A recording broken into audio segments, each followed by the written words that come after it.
Hey everybody, welcome back to the wrong end of the snake question and answer period. David Morgan has agreed to spend another 30 minutes or so with us, and we're very, very grateful for that. The first episode of this went by so fast, and Tater and I have so many questions.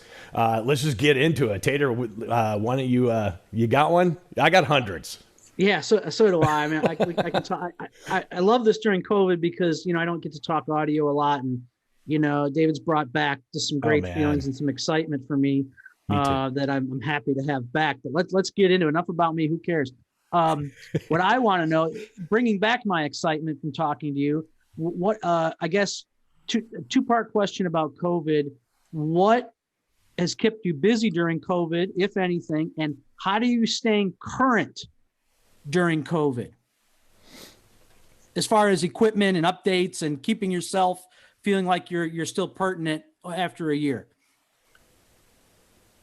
I've been doing more non-audio things than I've done in years, and I've been doing things that are more based on maintaining me.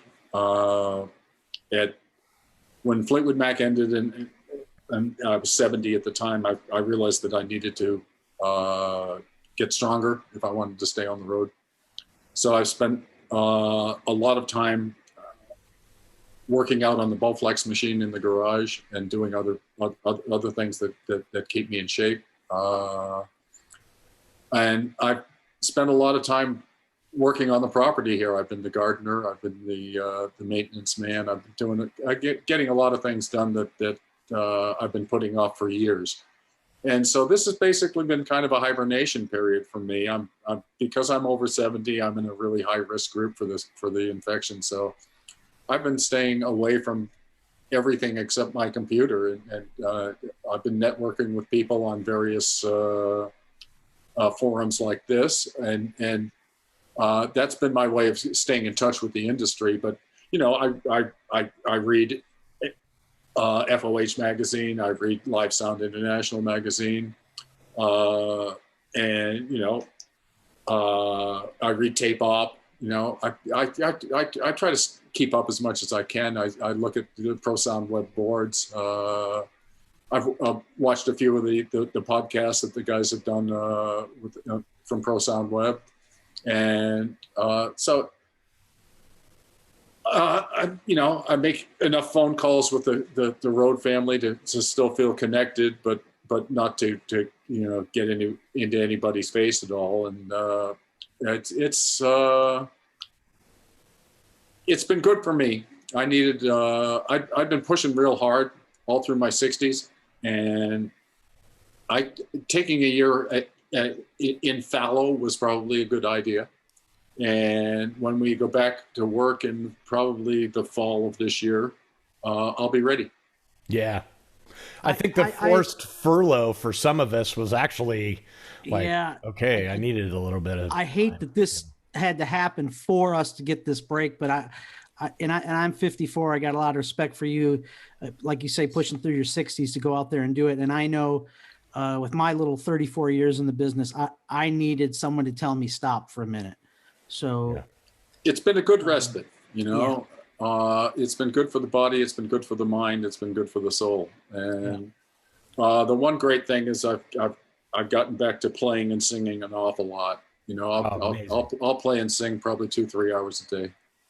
Wow, that's so great. It's one of the things that I feel so I'm a passionate musician. I'm a musician myself, and I never get the opportunity to do that, or haven't. And as we've been working, and I so want to go back to it. So that's amazing.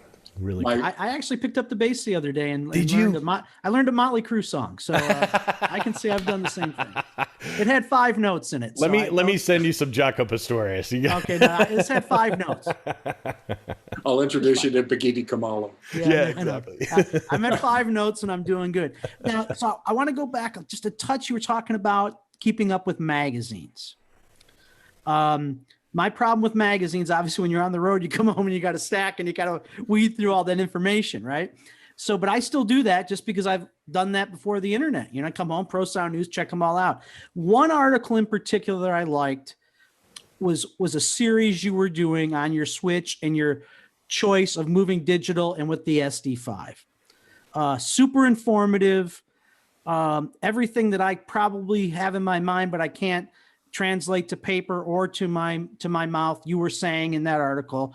I thoroughly enjoyed it.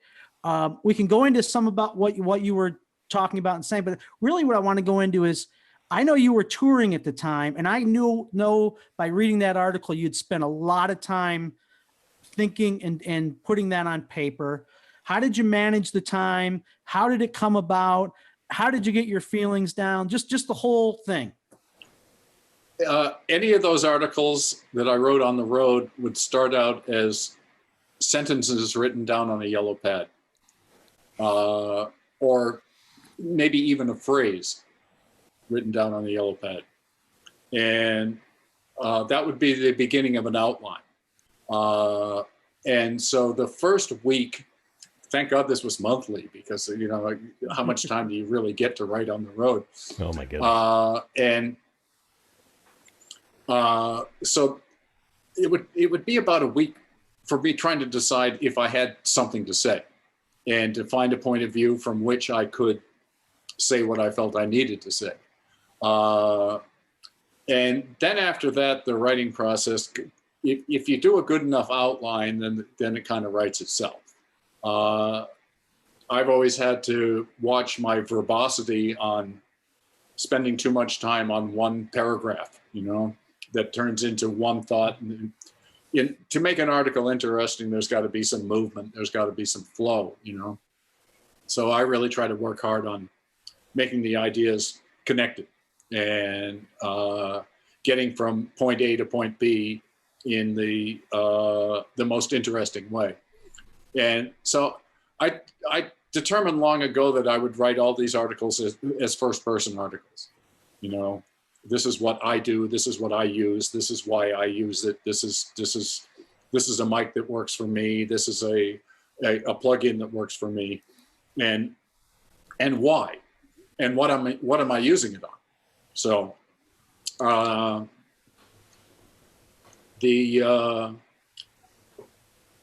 so that takes about another week, right, to actually get it down and edit it and to the point where I could send it to George Peterson and have him not laugh at me, right? And George was a wonderful editor, and so was Mark Frank, who was the editor at FOH when I first started Both writing. Great gentlemen, yes. Yeah. But George is such a character. He's a perfect foil when I would call him up and say, George, I'm out of ideas.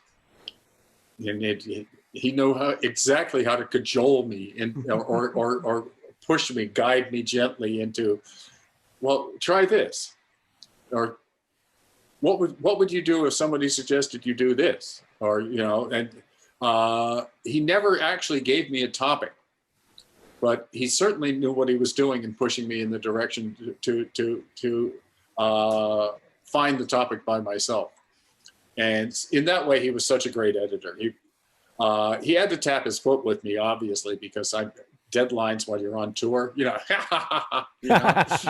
Right. And so, you know, I would always be submitting my article with like 24 hours to spare. It wasn't procrastination. It was just, you know. Yeah, of course. There's some nights in the hotel, I'm not going to, you know, spend my time in the hotel, you know, writing an article for 7 hours. Totally. I need to get out of the place and go have a nice dinner or go to a movie or something, you know. And so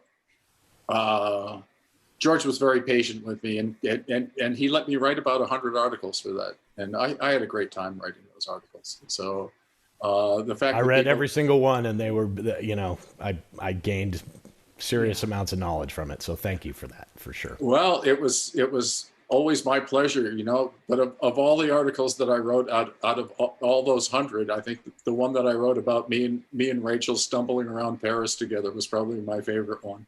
Yeah, that's awesome.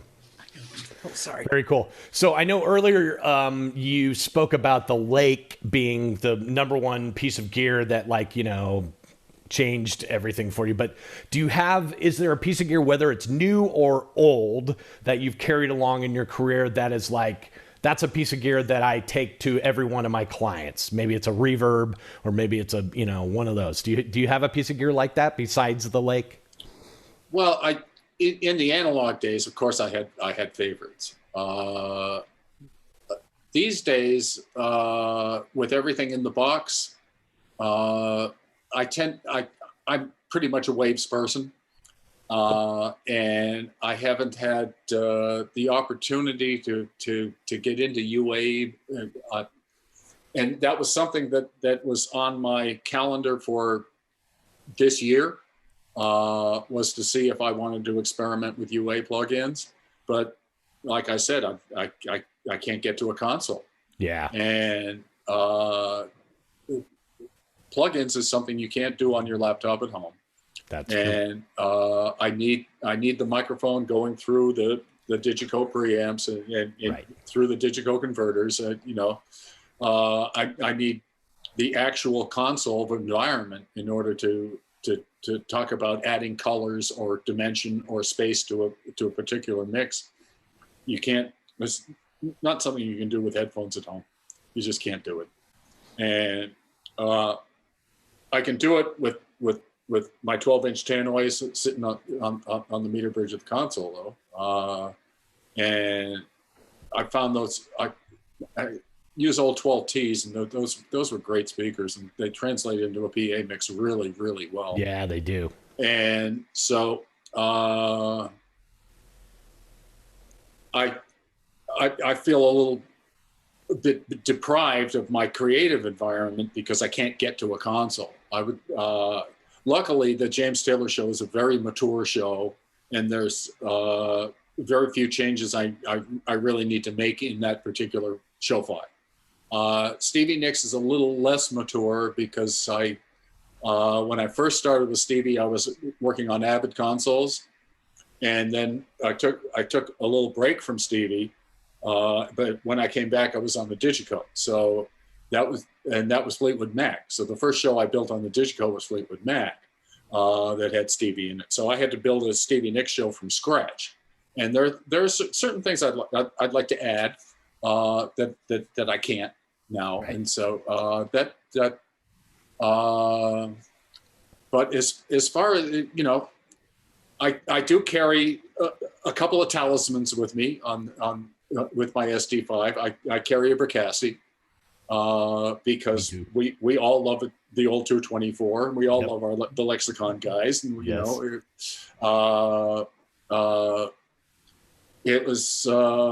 it's a love affair that I've had with those particular software engineers since the blackface. Yeah. And so, and the PCM 60 and the 70 and the 80 70. And the 90 and the 91. yeah, that's right. All the infinite variations of, but that were basically a lot of the same algorithms. Another talisman I have to carry is a TC 6000. Yeah. As far there's medium vocal hall for me is about the best background vocal reverb that I know of, because it's dense, but it still has enough sparkle. Just beautiful sounding reverb. And a little bit of chorus that goes on to thicken stuff up. And you know, and that's an old M5000 program, you know. Right.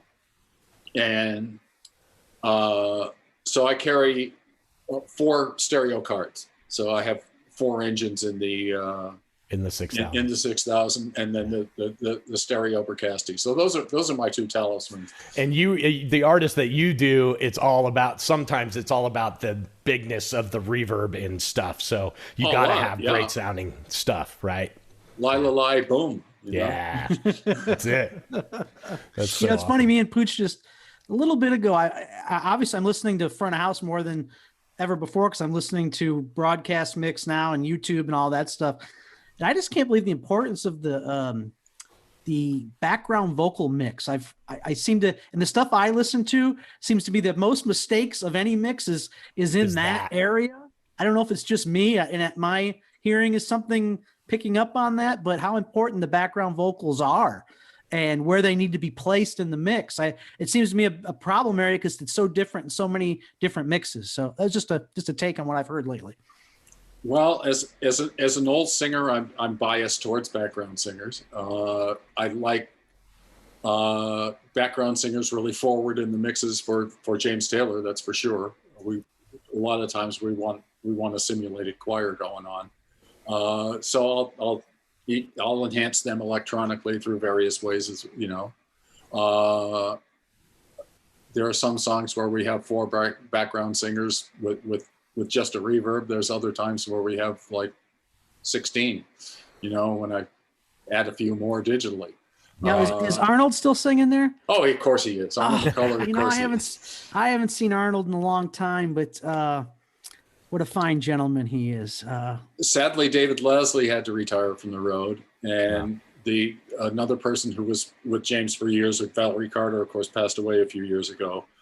Katie Markowitz is still there, and Arnold has been there since 1976 or 78 or something. And that's about when I first met Arnold too, when he and Rosemary Butler were singing with Jackson Browne.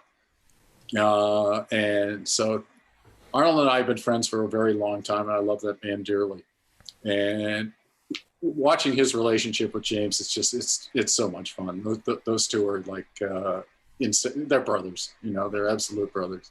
That's amazing. He's such a nice man. Well before I was married or anything, Arnold helped me get a date one time, and and it was I had actually dated this girl for quite a while, and he actually facilitated it, and I'll always love him and thank him for that. He was the Yenta? I guess he was, yes. Yeah. So, Yeah. Oh, cool. Yeah. That's amazing. So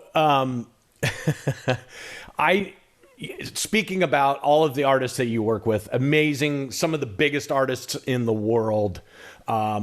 Sometimes I struggle with the relationship to the artist, like having a line of what's business and also like, are we getting too close here? Are we too personal? You know, and so sometimes that's a weird thing for me. How have you navigated that over your career? I'm a very private person, but on the job, I'm my office door is always open. I welcome other people's opinions. I welcome other people's contributions. I've always cultivated a good relationship with managers and with the artists themselves. I've never felt intimidated about. I guess that comes from, you know, having been on the stage myself. I look at the people I work for as people first, you know, and if they're approachable people.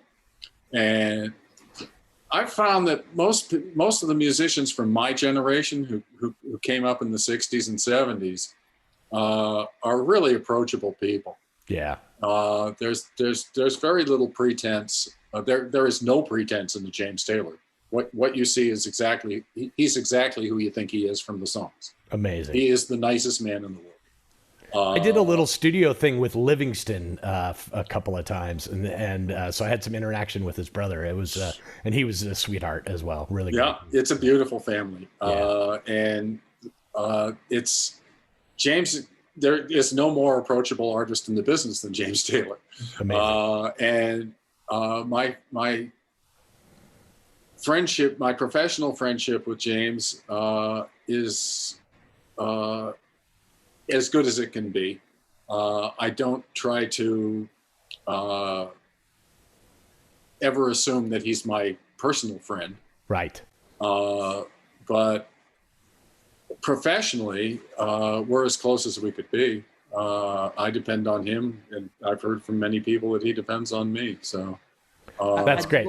I think it's important that we point that out, that you made the distinction. It's like, I know there are many engineers in this business that regard their pop star as a personal friend, and in the end, it always kind of it never works out well. Well, it can come back to bite you in the ass. Yeah. I've seen it happen several times, and it's it's not like it's an arm's length. It's just here's your world, here's my world, here's where we intersect.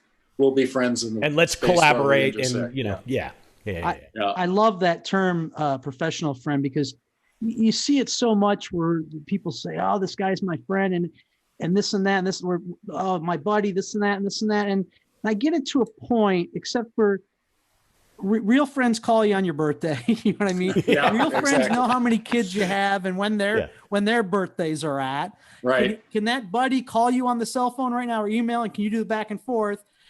So I like that term. I guess I haven't put it together. Professional friend, because I know you've been in the business forever. In my time in here, I always say for the zillion bands I've worked for, I've got about three guys that I would call more than professional friends. Mm-hmm. Yeah. And out of hundreds of musicians I've worked for, hundreds of stars and everything, I've got about three. Mm-hmm. So, and I feel lucky at three. Yeah, for sure. So I love that term, professional friends, and knowing those boundaries and those lines. That's a great way to put it out there. Yeah. Yeah. I think it's important. Sorry, go ahead, David. Go ahead. You don't ever want to have anything that you do have the potential for being a threat.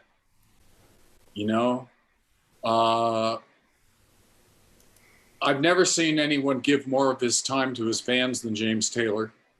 I would never ask anything more from him than the relationship that we already have, because he's already giving 99% of himself to the fans. I've had some nice, unique relationships within that family. I somehow became Mrs. Taylor's vocal coach. Wow. And that's been a lot of fun, helping her when she comes on stage to sing with James. And she has an absolutely lovely soprano voice, and I've just been trying to get her to be the voice, and that's pretty cool, teaching her harmony parts and things, and how to phrase and where to breathe and stuff like that, So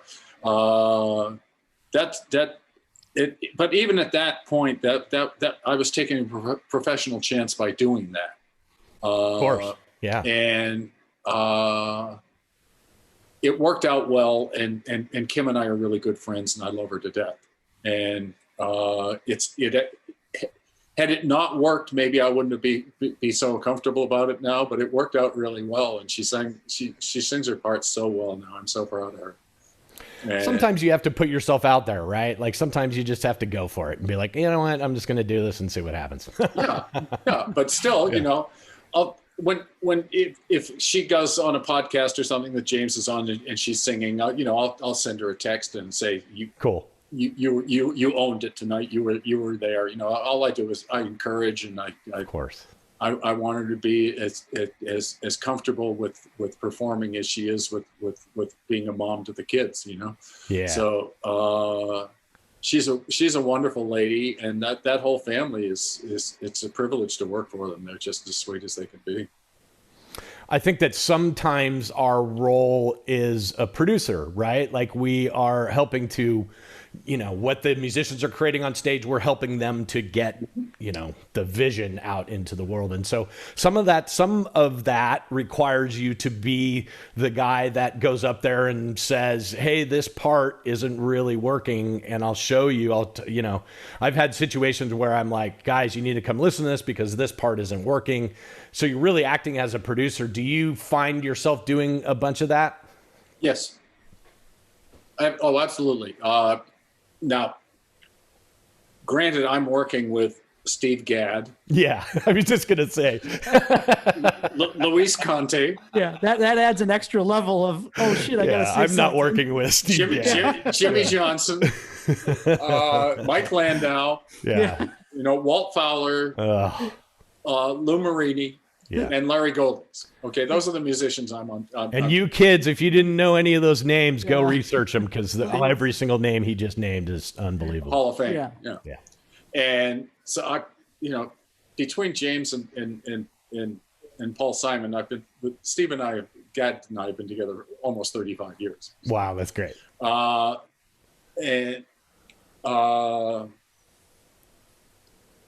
It's very difficult to go on stage with legendary musicians and to be able to say that I heard something that possibly you guys need to hear.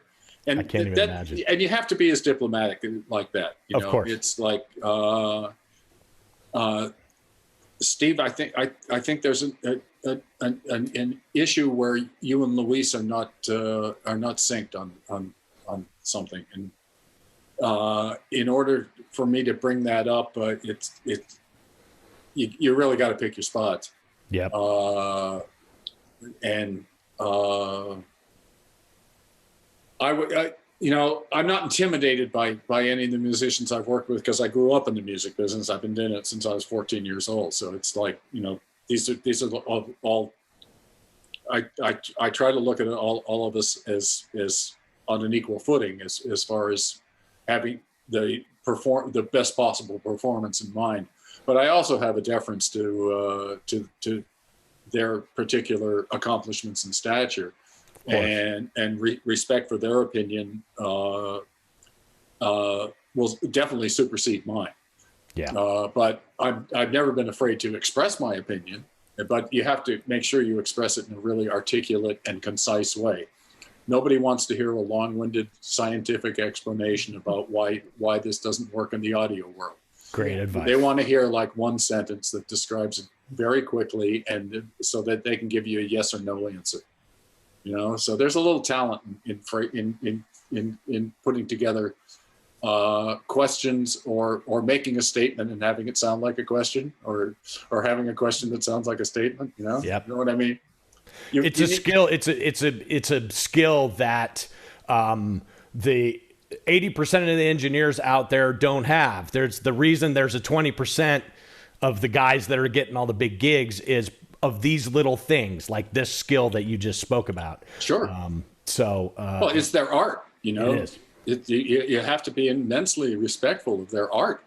Yeah. And you also have to be very sure that if you're making a comment, that comment comes from an place of education or experience. Yes. That's right. So that's how you walk the line, and they let you talk if what you say is right. Yeah. And they have, in your case, you have years and years of working with them, so they have respect for you to listen, and they know you're not going to say something unless you really mean it. But it's hard when you're first working with an artist, it's hard to develop that relationship when it's something that's important, you feel strongly about it. It's a skill to be able to go up on stage and have a conversation. I don't understand how people that aren't musicians or engineers that aren't musicians function. I don't know how you can have a conversation without an engineer or with a musician if you're not having been a musician, but people do it. I don't know how they do it, but they do. I don't either. I don't know how you approach our job from any other way. Yep. Other than being a musician. Yeah. But there are people who pull it off. I know. And pull it off on a nightly basis and do an amazing job. That's true. My former business partner Dirk Schubert was never a musician, but he was one hell of a mixer. Yes, he was. And a brilliant technical mind. Yeah. Yeah. Well, that's a whole other part of my career that was an amazing experience to be let in the door of the geniuses who were behind Tiger Break. You know? Wow. And for me to walk with those guys for 5 years and to be in an executive position, the whole experience at Tycho Brahe Innovative Audio Schubert Systems was a whole different education for me, because that was the one time in my life where I wasn't a musician, where I was the general manager and then partner in an audio firm. Wow. And that really twisted my head around. And after 5 years, I realized that I love the guys. I love what we've accomplished, but please put me behind a console. Yeah, please put behind a mixing desk. Yeah, that's amazing. And I'd like to reiterate to people out there that although I've never seen your resume or your CV personally, I do know the list of bands that I've mainly named at the beginning.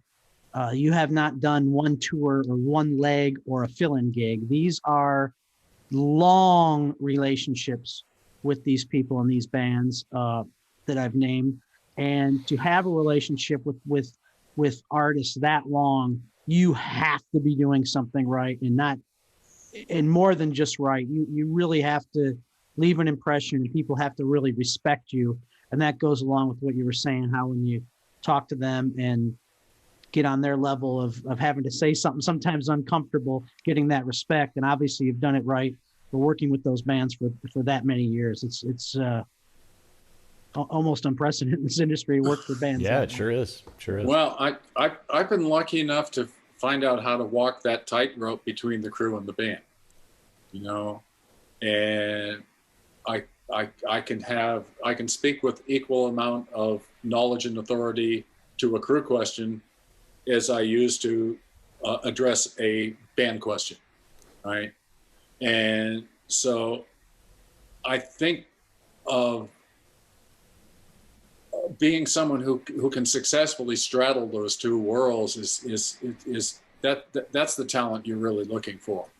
Agreed. Is if you can have the same understanding and the same perceptions on both sides of that of the abyss, Yeah, and it's and knowing who you're talking to as well is incredibly important. There are people who don't want to hear certain things. For sure. Like when I worked for Whitney Houston on her first 3 tours, I always just kept it real light with Whitney. My interactions about music were always with John Simmons, the musical director. I never talked anything with Whitney other than where she wanted to stand, or everything with her was very superficial and very light. I would do my talking through the musicians instead.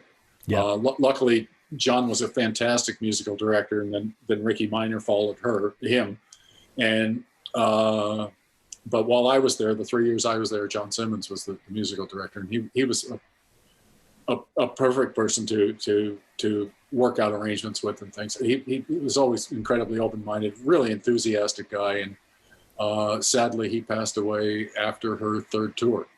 And at that point, I decided I wasn't going to go back. My loyalty was to John, and but Whitney also took a substantial time off to do the Bodyguard movie and things like that. And so, but the longevity thing with the artists, I'm always amazed at how fortunate I've been in terms of timing in order to maintain these long relationships with artists. I look back at snapshots of my career, and if you look at like 1996, I'm juggling Steely Dan, Bette Midler, and Paul Simon, right? A few years later, it's Stevie Nicks and James Taylor and Cher. Yeah. And so it's been an amazing privilege to get to work with these artists at all. But to go back to spend 21 years with Paul, or now 17 years with James, or 11 or 12 years I was with Steely Dan. I was with Bette Midler for 17 years. I worked for Lionel on and off over a 15-year span. It's I don't know how how the accident of timing happened, but right. I managed to hold on to these clients year after year, and at one point I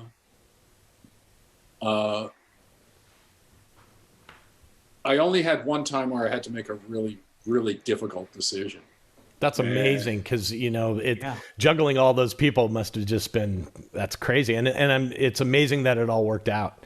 But Hey, listen, David, we'd run out of time, and it's just, we want to thank you so much for your time that you've given us, and you dropped some serious knowledge. Oh, man. Guys watching this one are going to be like blown, minds blown. So thank you so much. Well, it's my pleasure. And we appreciate it. I can't thank you enough to spend time with us like this. So. Well, let's do it again sometime. All right, let's do it again. We've still got 100 questions. I wanted to. Yeah, we've really barely scratched the surface. We haven't really talked about mixing at all. Mixing, SPL. I had a whole thing on sound pressure levels. But I think we're gonna have to do it again. I think we're gonna have to do it again because I we really do. There's just so much more, and I'm learning something, so that's why I want to do it. Well, I know that's what I'm saying. I'm selfish like here, so Well, if the demand is there, I'm certainly happy to give of my time freely. Do you guys hear that? If the demand is there, and go to our comment section and tell us you want David back on. And let's give his wife some credit. We got some comments. I even got some text about the mic stand. So people are loving it. They definitely want to see that again. Let's just know it wasn't his. It was his wife's. She had this is Mrs. Morgan's inspiration. Yeah, I love it. You do whatever it takes. Do whatever it takes. There you go. Exactly. It's the roadie creed. That's right.